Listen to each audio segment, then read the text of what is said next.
Everyone said Warrior is going to be terrible, but they were wrong. Warbringer, Fissure, Totem, Slammer is going crazy. More is the name of the game.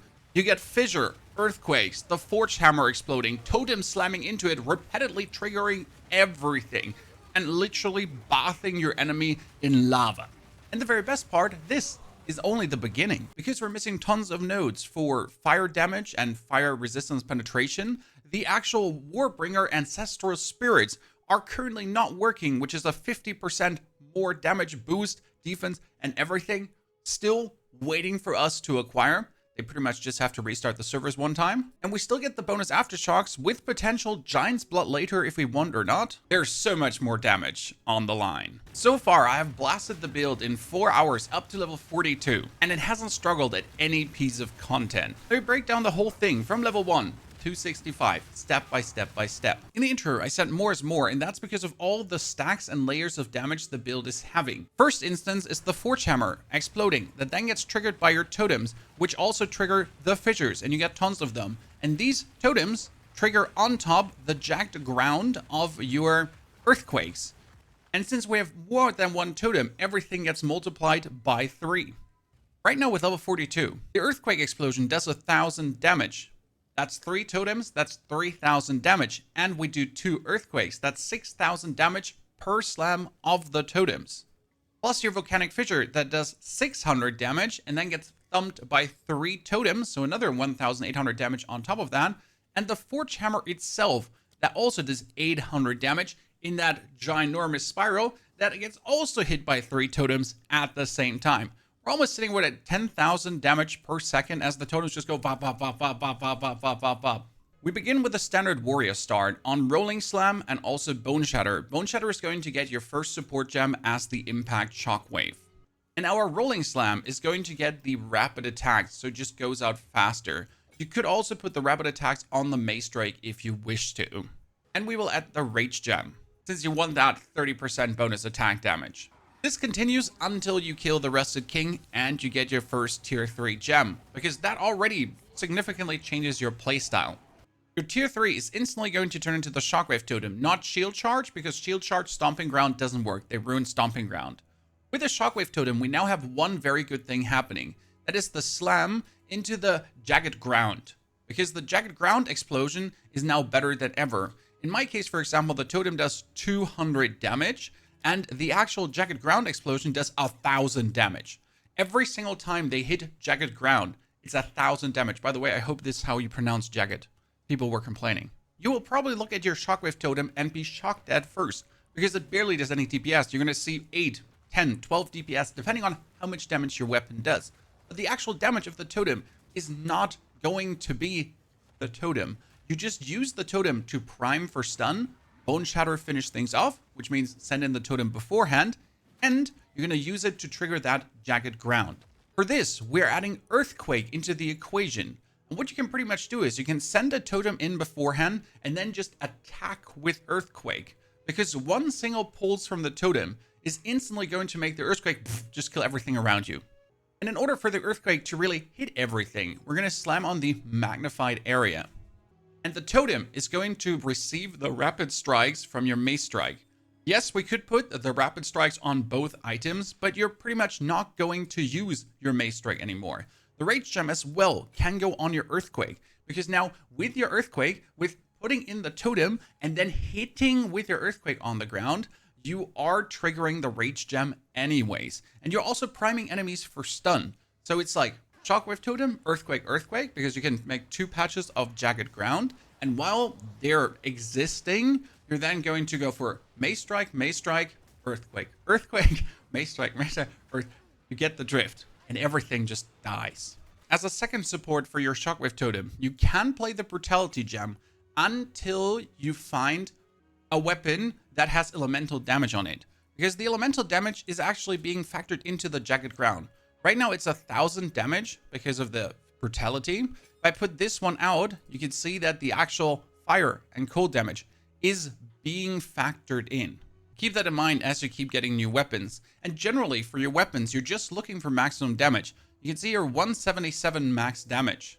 I was already offered multiple weapons with bonus ranks to melee skills, and also stuff with 74% increased elemental damage with attacks, which is actually good. That being said, bonus level on the Shockwave Totem right now increased the multiplier. The attack damage is right now 50% with +1 rank, and without that +1 rank, it would be 48%. It's not an insane gain anymore to get the bonus ranks. It's still nice to have, but it's more important to have a maximum damage weapon. You will also add the Infernal Cry to the fray, and after killing the King of the Mist, the Herald of Ash. And for the Infernal Cry, we're using Raging Cry. As you waltz into your enemies, you actually could get a huge chunk of rage that then instantly translates into your Shockwave Totem, Earthquake, whatsoever. And that's pretty much your blasting for Act 1. Shockwave Totem, Earthquake, Earthquake, Shockwave Totem, Earthquake, Earthquake. Keep in mind that the Earthquake has a 4-second duration, while the Shockwave Totem is actually out for 12 whole seconds, which means you can repeat your Earthquakes 2 times in the duration of 1 Shockwave Totem. 3 times Earthquake, 1 time Totem. 3 times... You get the drift. Are we going to use Perfect Strike? Absolutely not. You don't even have the time. You simply put down the totem and everything dies. You could technically use the Overabundance gem to get another totem, but then you have to summon more totems because they only have a 6-second lifetime anymore, and that's going to get annoying. For Act 1, this is easy enough because with level 22, you're already picking up the Ancestral Artifice. Before we now talk about the Fissure, let's do the passive passing. We will boost all your melee damage because that is totems, mace strikes, the earthquakes, everything, and also later the fissures with even more melee damage into it. Then you might have to hit a dexterity for the martial tempo and also an intelligence for the magnified effect. Your goal is to rush alongside this path really quickly to get all the way down here for that bonus totem. Minimal points invested. That you get the +1 totem. Next up, you would want to get the slight skill speed and also the skill cost into life cost, that you can actually afford things a bit better. Those should roughly be all your points to level 22 for your ascension into the Warbringer, which gives you then the +1 bonus totem. And it instantly catapults you to actually 3 totems. Now you don't have to summon 3 totems for every single pack. You're going to go for 1 totem, fissure, fissure, fissure, 1 totem, fissure, 1 totem, fissure, double totem, fissure. But I've never summoned all 3 totems unless it is actually one of the abyssal fissures or there's one sturdy elite where I'm just going to slam everything on. That being said, your earthquake takes then a step back towards fissure because fissure is simply better for clearing. And you get it already with level 22. This is how the altered fissure looks. It goes 1 main branch and then it goes to the sides. Boom. And if now the totem interacts with it, like it just goes out, right? And then it goes out and then it goes out and then it goes out. Fantastic. Number 1 damage boost would be the elemental armament because you are turning your physical into fire damage. And if you get a tier 3 gem, you can also take the branching fissures. This says that the supported skills fissure branches 2 more times. That means we have the main fissure that branches 2 times and then branches another 2 times off from that. Madness. The Rage Gem can now wander from your Earthquake over to the Volcanic Fissure because that's what we're going to hit things with. So the Fissure can also build a range but can be used on distance as well. And the magnified area from our Earthquakes moves over to the Shockwave Totem. The Brutality goes away since you're most likely going to have an elemental damage weapon. And what you're going to place encroaching ground on the Earthquake. Ground surfaces created by the supported skills gain 20% increased area of effect per second up to a maximum of 100%. And we're going to be using prolonged duration. That means we don't have to care about the earthquakes that much. Because at this point, we can put down on bosses 1, 2, 3 totems, then fissure, fissure, fissure, 8 fissures, and they last for 12 seconds. So once the fissures are up, you now have the free roam to spam earthquakes. But you want your earthquakes to be up as long as possible to get the biggest duration possible, and also to get erupted as many times as possible. Since we stated that, Earthquake does in my case. If it gets erupted, 1000 damage. And I can put down 2 Earthquakes with 3 totems. So that's 2000 damage times 3, because each totem erupts that. So that's 6000 damage alone while my Earthquake is active, that my totems slam into it. While my fissure does the 578 damage, and that gets also triggered by 3 totems. So it's more 1500 plus damage. And there's more than 1 fissure. There's tons of fissure that are all hitting the boss multiple times over again. And with tier 9, level 31, we're then adding the Forged Hammer. Now, I thought I'm going to be using the Forge Hammer more often. Every pack, I'll throw it in and then I'll cry and the explosion goes off. But honestly, it's only worth it versus bosses. Because otherwise, we just get the Totem, Fissure, Totem, Fissure, Totem, Fissure to clear everything. We don't need the Forge Hammer for that. But in a boss fight, it adds so much bonus DPS on top of that calculation that I just showed you. Since the Forge Hammer itself does already 1,400 damage, but the fissures go up to 612, and it's that big ginormous spiral fissure that hits the boss probably multiple times.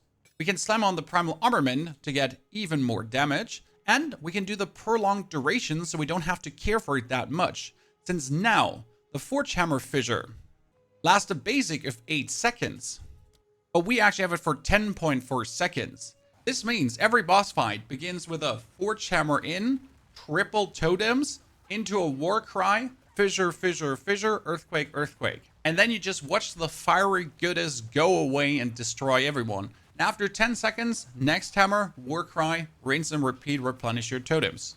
Now it sounds like a very complicated combo, but it's not. For me, it's middle mouse button, then E, E, E, walk up, trigger that, fissure, fissure, totem, earthquake, earthquake, fissure, totem, earthquake, earthquake, fissure, hammer, war cry, fissure, fissure, right? And you just keep it's Q, W, E, R, Q, W, E, R, middle mouse button T, Q, W, E, R.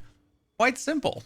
And it's leading to an absolute DPS overflow. As my second spirit skill, I choose Time of Need. Together with the compressed duration, the Time of Need triggers more often, and Blessings recover some HP, remove curses and elemental ailments. It helps to keep me alive. Together with a note up here, Wooden Wall, 20% of damage taken from hits is taken from a nearest totem lies before you. Plus then usually the Ancestral Spirits, but the Ancestral Spirits, as I said, are not working, but they'll work. So as this video is a few days old, they're already going. Now what's very important in your tree is that you get more of these life cost nodes, that you can actually afford everything. And if you find gear with life regeneration on it, you should keep that. Like an amulet, a belt with like plus 12 life regeneration, keep that. It's going to help you tremendously. You can't afford yet to put a point into Price of Freedom, or you're just going to soak yourself dry. Then you're going to go over to the side towards the totem cluster. And here you first want to take the bonus attack speed together with the top node, because that increases my damage while I have a totem. That makes the fissure more powerful, to then have the fissure also get triggered more powerful by the bonus attack speed that your totems actually have. That will also give you more placement speed to actually spew out the totems faster. If you have enough points, you're going to go 1, 2, 3, and then you can actually remove this node. And what you really want to have is the new node cluster right next to the bonus +1 totem Ancestral Artifice. And we're going to have allies in your presence have damage, and I have more damage. Allies in my presence have more damage, aka the totems. The totems have 40% more damage, and I have more damage, and the totems have more damage. That's fantastic. Further notes we're actually going to take is the totem cluster all the way up here for the watchtowers. Recoup 5% of damage taken by your totems as life, and each totem applies 2% increased damage taken to enemies in their presence. That's a 6% multiplier to enemies. Pretty nifty. We're also thinking about taking the Molten Swan gift, where fully broken armor effects are applied to fire damage taken from hits, as all our damage is going to break armor as we then ascend a third time. We're looking to get some of these fire damage nodes. Sadly, they took away our totem node back here. It's now a ballista node. That means we're actually operating with -1 totem, 1 less totem. That's fine though, as, well, the 3 totems are already going mad. And as we move here for that totem cluster with a watchtower, we're considering to get the Split the Earths for the bonus aftershocks, as my Earthquakes could make bonus aftershocks, my Fissures could make bonus aftershocks, my Forge Hammer could make bonus aftershocks, as that is also a slam skill. All these skills are slam skills. Sounds kind of good.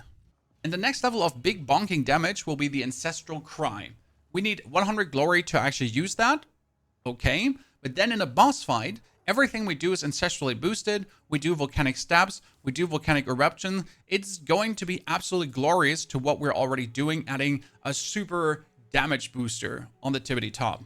Support gem wise, you gotta be a bit careful, because the rapid assault, for example, gives you 25% attack speed at tier 2, but then as tier 3, it's 35% attack speed, but minus 50% damage. So probably never want to have the rapid attack over a tier 2 rapid attacks. Have a keen eye on that stuff. But we haven't played yet to those bonus things. You should, though, be able to absolutely blast through the rest of the campaign with a plan we just laid out for you. One thing to not forget is, if you feel like that you're struggling defense-wise, and I had that feeling at the start of Act 3, I put 4 points in here. More armor, more armor, more armor, and also a bit of life regeneration. Yes, this definitely has made me more tanky, and I'll aim for more life regeneration down the line, and also this totem cluster here, because that is another 20% increased damage and increased cast speed. And if the totems cast faster, they trigger the fissures faster, they trigger the earthquakes more. That's great. Plus, my totems are going to be a bit more defensive, since they have to actually soak up damage that I'm taking. What do you think, ladies and gentlemen? Are we ready to torch your FPS with lava explosions? This has probably been the greatest fun I've had so far, and the scaling is insane because the more damage your hammer gets, the more damage your totems get, the more damage your fissures get, the more damage everything gets. And it just simply goes bonkers. Before you run away now, don't forget to check out the tips that will help you with a new league start tremendously. I bet you don't know all of them. Enjoy.